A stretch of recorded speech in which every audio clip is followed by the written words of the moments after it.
Ние продолжуваме во студио на нова тема, односно прва за денеска, 7 часот и 42 минути, време е да го поканиме и да го поздравиме нашиот прв гостин во студио, Благоја Гроздановски, председател на Комора на сметководители, и ова гостување не случајно е сега, затоа што сме кон крајот на 2025 година, за компаниите еден од попредизвикувачките периоди годишно.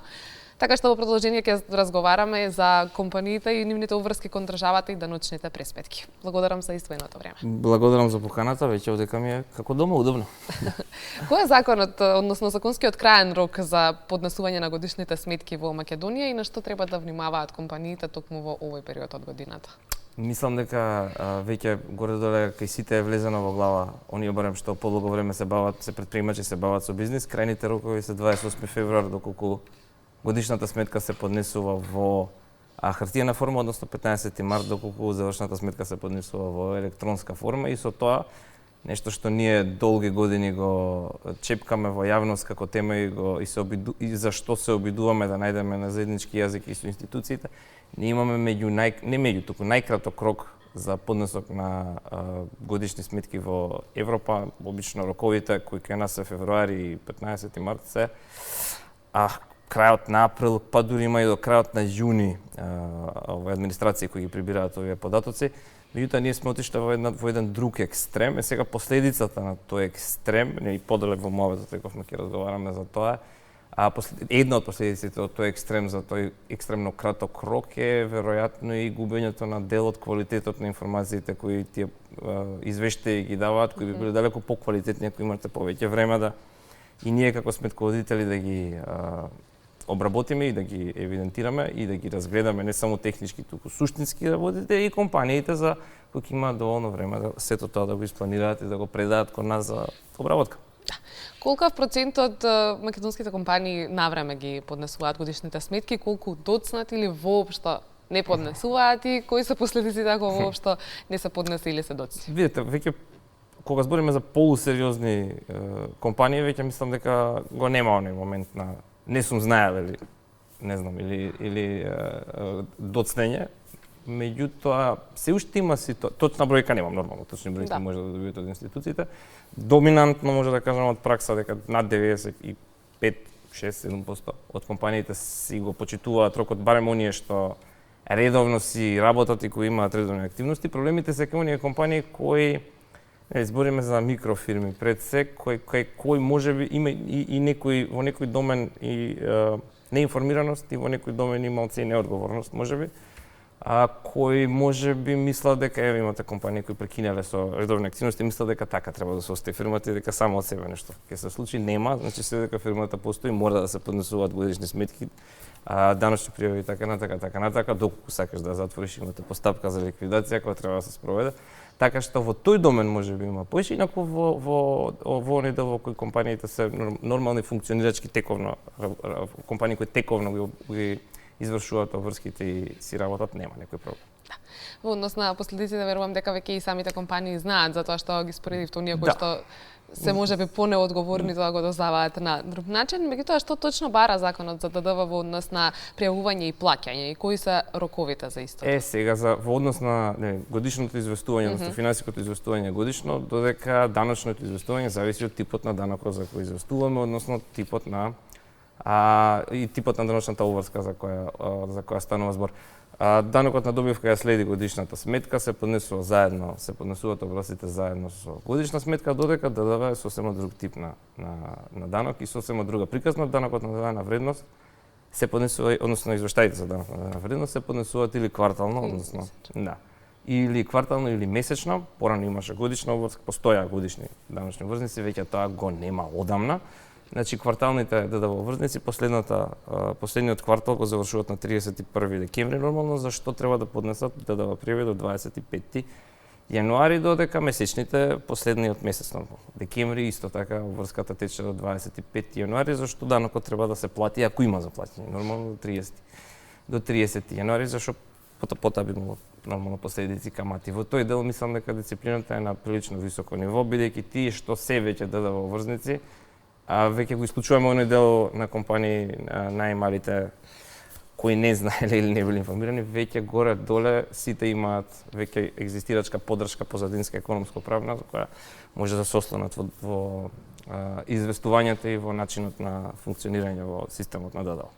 Кои се најголемите предизвици на компаниите и како вие како сметководители всушност го олеснувате нивниот процес на функционирање, особено кога има вакви крајни рокови, за да не се доцни и да не се почувствуваат последиците? Па видите, веројатно ние сме сега да не биде дека се фалиме сами. Меѓутоа веројатно ние клучни во целиот процес бидејќи ако сака една компанија или дури и да е мала компанија да се фокусира на тоа што е бизнис, односно оператива, би требало да има позадина во економско-правниот дел на која може да се ослони, а тоа треба да е сметководството. Сметководството не треба да е, значи, тоа е можеби една погрешна перцепција против која треба да се бориме во јавност. Ние не сме техничари, ниту пак сме писари. Ние сме баш во тој дел, особено во време кога ќе збориме и за дигитализација и за автоматизација на процесите, особено во време кога тој дел од процесите кои се повторливи се стремиме да ги автоматизираме, веќе треба ние наместо на прост внес на податоци да се фокусираме баш на вака на поддршка, на ова што го кажавте, на поддршка, позадина, советување, консултации, така натака, така што не би западнале проблемите во потешкотии како што или би можеле да испланираат, бидејќи и даночното и финансиското планирање се сосема нормални појави секаде во светот, значи да може да се испланира сето тоа. Иначе во делот на предизвиците кои најмногу се компаниите се соочуваат, можеби кај микро најмалите компании фали, недостасува таа поддршка за која зборивме, затоа што немаат ресурси да си ја дозволат.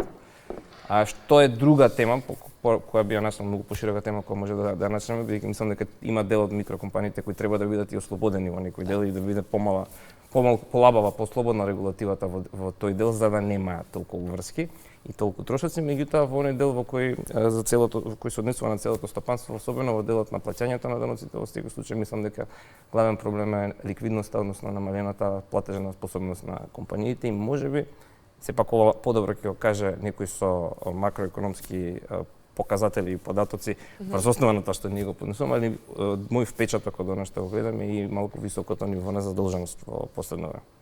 Дали генерално компаниите во Македонија се дисциплинирани во однос на нивните обврски? Компаниите се дисциплинирани во доменот на во кој збориме за компании кои се активни, кои си работат и кои тековно си ги извршуваат работите. Мислам дека нема никаков проблем, дека дисциплината е на завидно ниво. Пак ќе кажам, проблемот е кај оние кои немаат ресурси сето тоа да си го дозволат и пред се тоа се микро, значи збориме за микрокомпании кај кои има уште еден проблем. Сите со супер теми се за кои може и цела емисија да се посвети реално. Веројатно административниот товар кај некој е преголем за да може сето тоа да го сварат и да го преработат. Плюс тоа ги имаме кратките рокови за кои збориме, односно временскиот притисок во кој реално е многу тешко да се постигне. Ние немаме го немаме изговор, државата секогаш може да каже па сега немавме време. Ние не можеме, имаме закони кои ни притискаат. Нашите последици се далеку, последиците од нашето непостапување од настапанството се далеку поголеми и освен тоа имате, ќе збориме нели за дигитализација, кај нас имаме еден проблем на да кажам формална дигитализација, која формална дигитализација наместо да олесни, да автоматизира во голем дел од државните системи, оттежнува ви дават дупли внесови и хартија и дигитално и така натака. Сето тоа ги обременува процесите за тоа што гледате никој не седнал кај нас или барем тој мојот впечаток да направи една државна стратегија за каде да се движиме од птичја перспектива, него сите спорадично ова го правиме. Направи, вамо систем направи, онамо систем направи и на крај завршувате со една преда од системи кои секој си ја гледа својата работа, никој не функционира поврзано меѓу себе.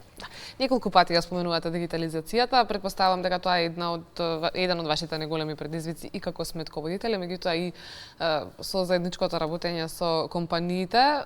До каде сме во моментов, односно дали работите се движат по некоја нагорна линија или се уште се давиме во хартија? Видите, формално правно работите се движат. Во секој случај ние не може да речеме дека немаме системи, односно дека не постои ништо, си постојат системите и си се развиваат. Меѓутоа пак ќе кажам дека фали една птичја перспектива која ги поврзува тие системи. На крајот на денот, барем во нашата работа, хартијата останува незаменлива.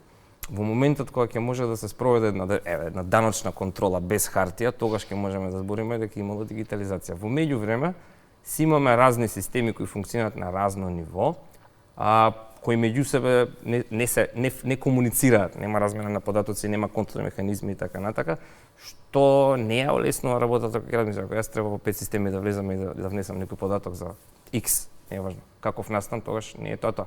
И сега имавме и претходната недела организиравме од комората една панел дискусија на која многу убави теми се начна своите дел од директорите на државните институции, меѓу другото гледам, препознавам некои убави трендови, меѓутоа по се изгледа дека кај нас се многу споро оди и дека ќе е потребно повеќе време. Значи треба да зборуваме, мислам дека одамна требаше да зборуваме за претпополнета да прија задолжителна даначна согласеност без можност за погрешни внесови, неинформираност, заради неинформираност и така натака. Значи имаме можности за колаборација меѓу системите каде што тие проверки меѓу системи на две државни институции ќе се прават автоматски.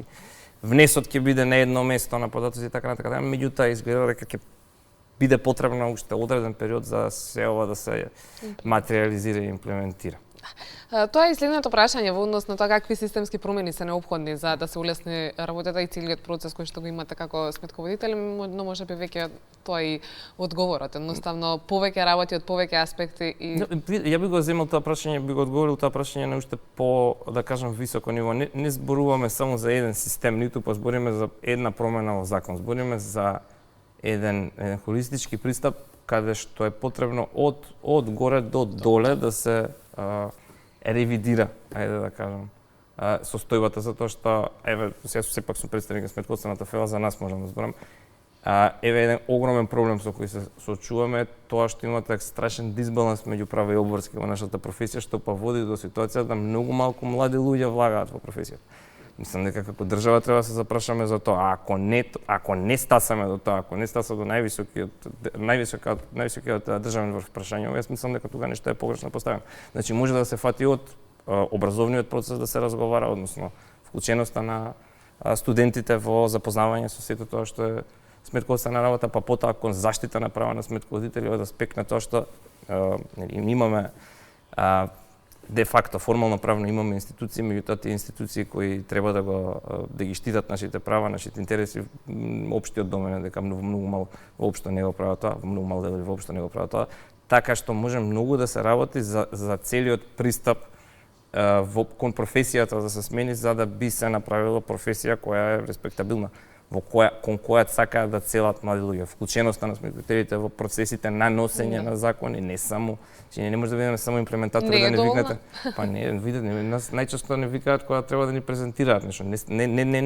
Нашиот инпут би бил далеку по значаен и би можеле многу повеќе би може дефинитивно, би можеле многу повеќе да придонесеме не за нас, за да функционира тоа добро, за доброто на цела држава и цело стопанство, доколку би биле повикани во кој било процес законодавен или во процес на креирање на системи, додека тој систем или закон се креира. Активна партиципација и слушање, не само формално правно, значи на времето имав исто и една ваква емисија кај ваш колега, се жалев дека сме викнати, ама само за да се сликаме тоа.